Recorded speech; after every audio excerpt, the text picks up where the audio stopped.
Hello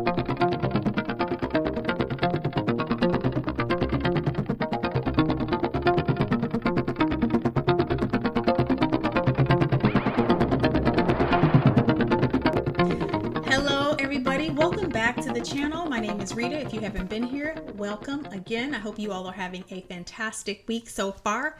So every now and again, I shouldn't say every now and again, quite frequently, probably more than I should, I have a guilty pleasure. And so my guilty pleasure is I love to watch travel vlogs or even travel shows. Like I love like House Hunters International, all that good stuff. Like I love watching all this stuff. So there's this one guy here on YouTube that I like to watch. His name is Nick Johnson. I don't know if you've ever heard of him, but if you're into like travel vlogs, you should check him out. So anyway, every now and then he has guests on the show, and he had a guest on the show recently who started talking about redlining, right? And so he had this guest on the show, and when I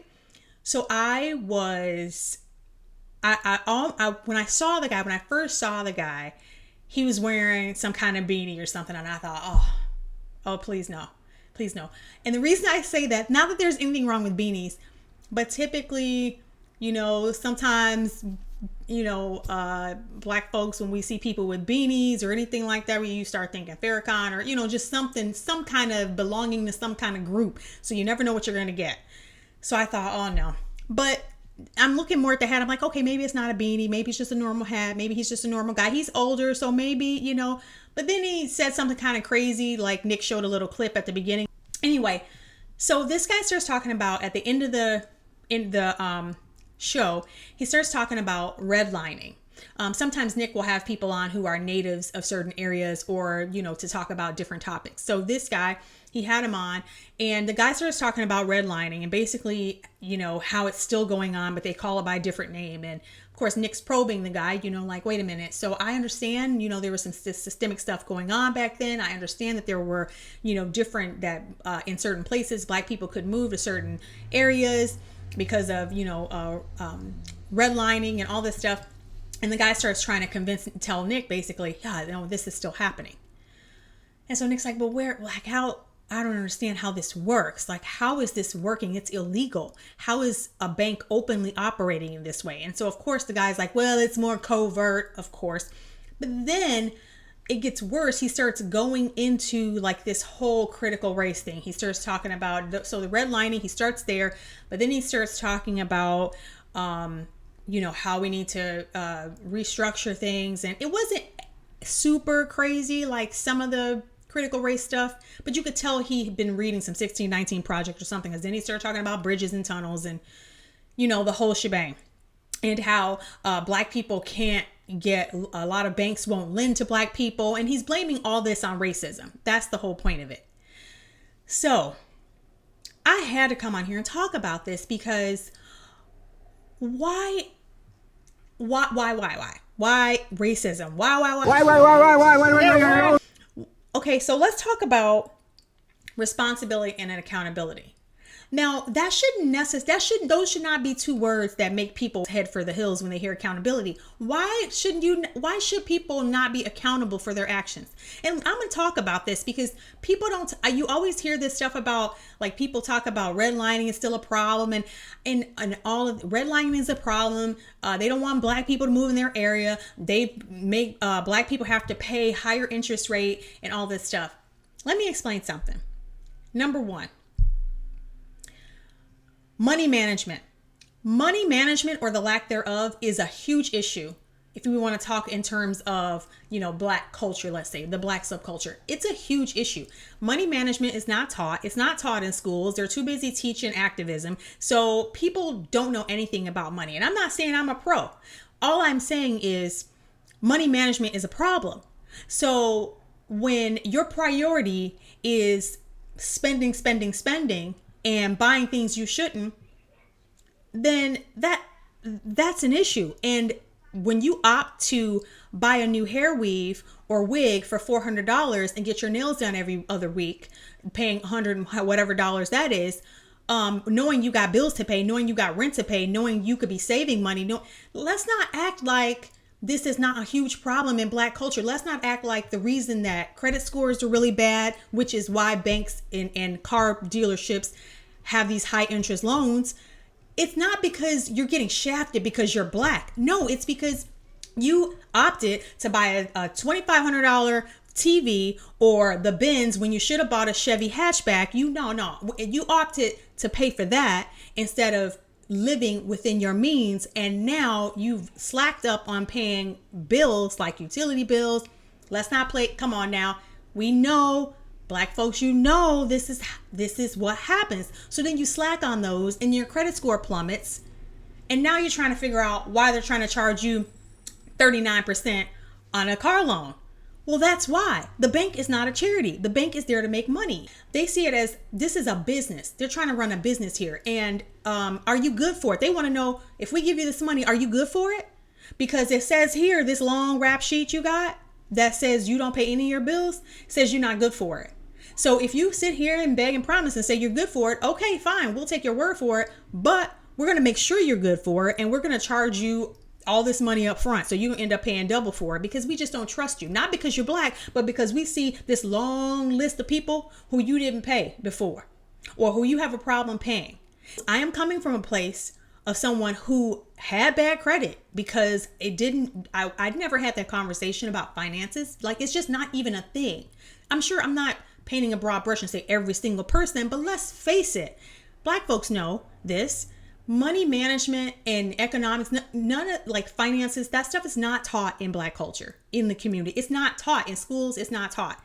So, and it's not a conversation that you have, much like some other things. But that's a different video. I was going to say like voting, but that's a different video. So we're not taught these things. And so, heaven forbid you go to college like I did, and then they start sending you credit cards and stuff, and you're like, yes, free money, what? And you might hear somebody say, oh, you're gonna have to pay that back, and you're like, yeah. It took a while for me to unlearn bad money management, and I still slip up. I still have, like, relapse, right? Wanting to buy things that are out of, thank God for my husband who reels me back in, but I still have issues like, okay, like, or having to, like I said, having to like snap out of it, because it's hard. It takes years to unlearn that. But let's not sit here and pretend that money management and, is not a problem. People are busy trying to be hood rich. For those of you who don't know what hood rich is when you live in the projects, but you're driving a BMW or a Range Rover with the $2,000 a month payments because your credit is jacked up. That's what being hood rich is. And we see a lot of that. And I don't know why people try to act like that's not a thing. Like, I'm not sure why nobody wants to take responsibility for anything. I just don't understand this. There is a self-control conversation and an accountability conversation that people need to have. The first way I was able to even start managing finances was the realization that this is unsustainable. It's bad ethically to not pay your bills, when you're supposed to, and you're gonna forever be in the poorhouse if you do not do what you're supposed to do financially. If you are irresponsible, you will be in the poorhouse forever, and that is what I see here. So, as long as the blame is shifted to white supremacy and to the systems and redlining, which is illegal, doesn't even exist. People can will fight you tooth and nail, but I think that that's just a crutch. I think people just talk about redlining and all this race stuff because it is a crutch that allows people not to own up, man up, if you will, woman up to the responsibility that is money management. No, you don't make enough money to buy that car. I don't care if the dealership wants to give it to you anyway. You don't make enough. No, you cannot buy that house. I don't care if they're willing to give you X, Y, and Z at whatever, 15% for a mortgage loan. That And so I think until we come to that point where we're willing to step back and say, okay, I need to either start doing some research about money management online, or I need to go talk to somebody, a financial advisor, to figure out how to how to untangle, the yarn of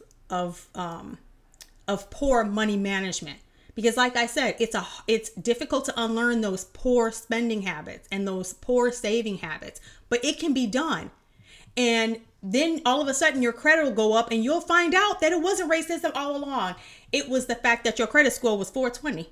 And that's why you couldn't get a home loan. And that's why you couldn't buy the house that you wanted. And the guy was saying how banks or whatever, or brokers try to, and real estate agents try to steer black people into other neighborhoods.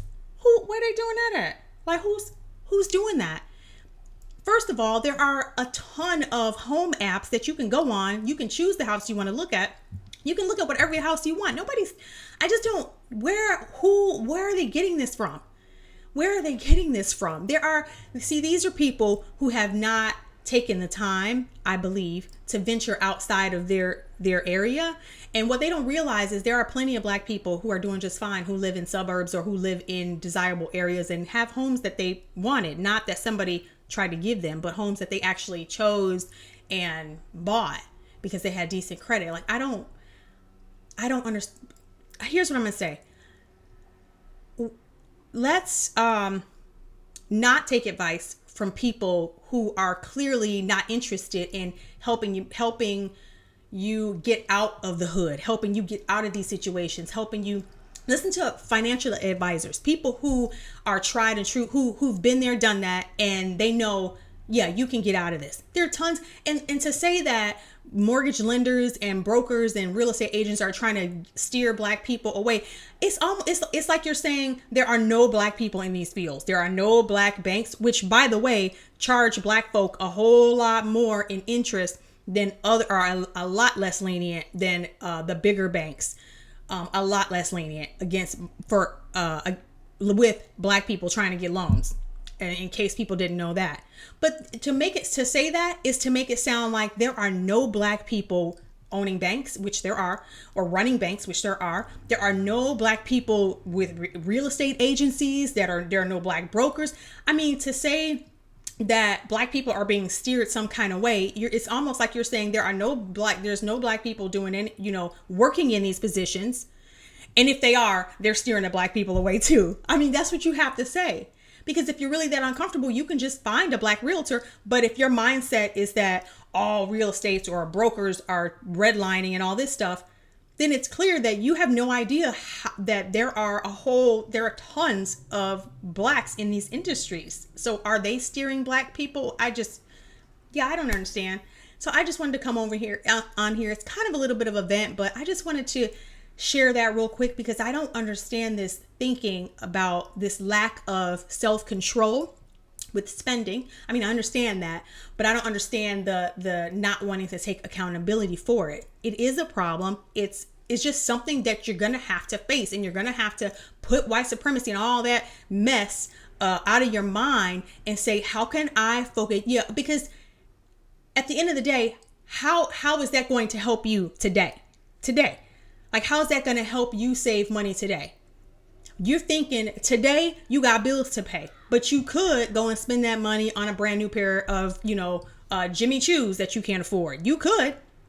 What are you going to do today? Are you going to save that money? You're going to save those coins so you can start so you can start buying, so you can start saving to buy a home or to buy the car that you want, whatever it may be, your future IRA, I don't know.